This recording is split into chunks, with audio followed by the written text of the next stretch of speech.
Chapter 10. Time, in my extremely limited experience with near-death situations, doesn't actually slow down. It just violently stutters, forcing your brain to take high-definition snapshots of your own impending doom. Snapshot 1. The sleek black armor of the department agents flooding into the ruined basement vault as their visors are glowing with a cold, terrifying blue light.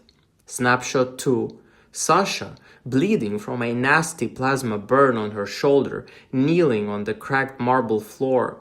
Her hands were desperately trembling as she poured the absolute last reserves of her energy into keeping the jagged, unstable tear in reality open.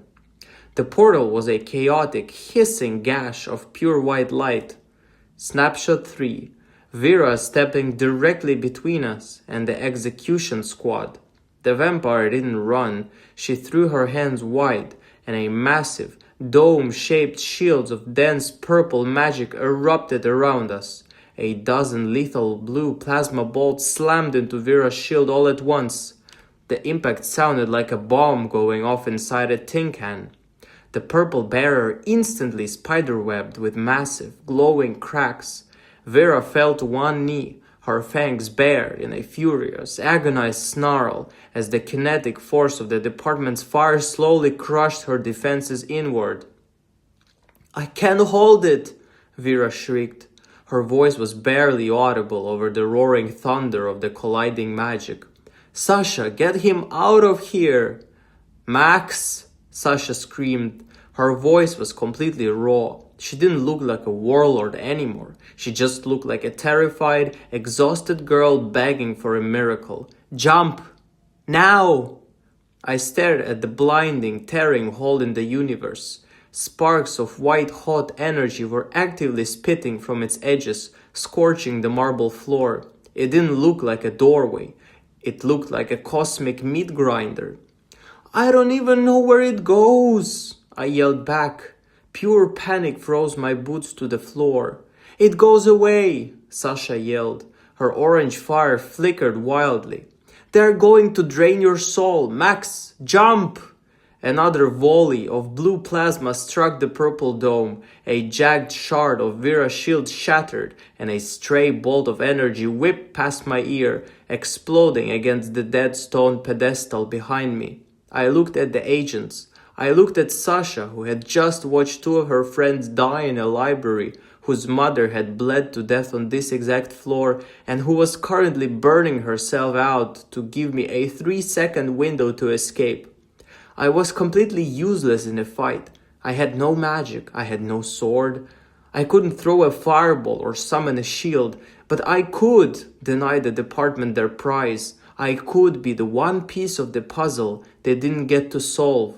Today, I embraced the absolute cynical madness of the situation, squeezed my eyes shut, and sprinted straight for the blinding white light. I dove headfirst into the tear, just as Vera's shield finally gave way with the deafening sound of 1,000 shattering windows. The transition wasn't a loading bar this time. It wasn't a smooth vortex. Stepping into an unanchored tear in reality felt exactly like being thrown into a sensory blender. Gravity instantly ceased to exist. I was falling in every direction at once. The breath was violently sucked from my lungs, and a roaring sound like a hurricane made of television static filled my ears until I thought my eardrums were going to burst. Colors I didn't even know existed bled together, stretching my vision into a chaotic, agonizing smear of light. I felt like I was being pulled apart, atom by atom, and aggressively reassembled by a blind, drunk god. The raw magic tore at my skin, freezing cold and boiling hot at the exact same time. I opened my mouth to scream, but no sound came out. The white light swallowed me whole, and everything finally faded to absolute black. I woke up, face down on a hard, uneven surface, For a long, terrifying moment, I didn't open my eyes. I just laid there, waiting for the heavy metallic boots of department agents to march over and drag me into a cell. I waited for the suffocating hum of the Simeon stone preparing to drain my essence. Instead, a freezing, wet droplet of water hit the back of my neck. Then another. I took a slow, shaky breath. The air smelled like stale beer, wet cardboard, and the undeniable metallic tang of city smog. Beneath me, I felt the unmistakable, rhythmic rumble of a heavy train passing somewhere nearby. My eyes snapped open. I wasn't in a dungeon. I wasn't in a magical vortex. I was staring at a crushed empty soda can and a rusty green dumpster. I pushed myself up onto my hands and knees, groaning as every single muscle in my body violently protested. I felt like I had been hit by a freight train, reversed over, and hit again for good measure. My damn sneakers slipped against the wet asphalt as I dragged myself up against a familiar graffiti-covered brick wall. I was back in the dim, trash-filled alleyway right next to the local pharmacy. It was raining. Not the pathetic mushroom rain from earlier, but a cold, miserable, stinging downpour that soaked right through my thin jacket and chilled me straight to the bone. The neon sign of the metro station flickered at the end of the street, casting a long, red reflection across the wet pavement. I stumbled out of the alley. My legs trembled so badly I had to lean against the brick exterior of the pharmacy just to stay upright. The street was completely empty. The normal, boring world had simply kept on spinning while I was getting shot at in a multiverse war zone. I turned my head and caught my reflection in the dark, rain-streaked glass of the pharmacy window. I looked like a complete wreck. My hair was glued to my forehead, my face was pale and smeared with White Rock soot, and my jacket was torn at the shoulder. But that wasn't what made my breath stop in my throat. Right there, in the center of my forehead, the golden spiral was still glowing. It pulsed faintly in the dark glass, a soft, warm light cut through the cold, gray reflection of my miserable hometown. It wasn't a hallucination, it wasn't a bad dream brought by extreme boredom and math class fatigue.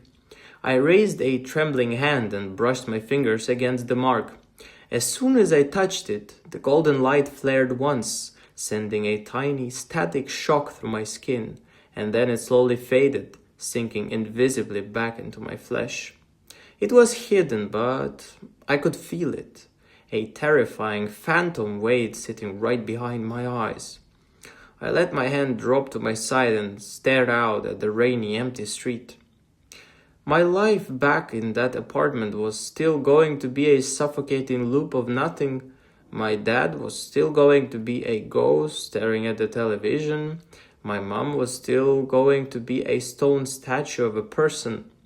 The world here was just as gray, cold, and profoundly disappointing as it had been when I woke up this morning. But I wasn't just the bored kid sitting in the back of Miss Petrova's math class anymore.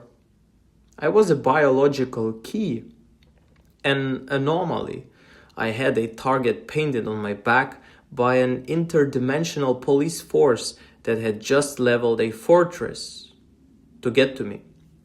I pulled my damp collar against the freezing rain, shoved my hands deep into my pockets, and started the miserable walk back to my apartment building. The department had lost me today, but looking at the dark, indifferent sky above my hometown, I knew with absolute, terrifying certainty that it was only a matter of time before the war would follow me home.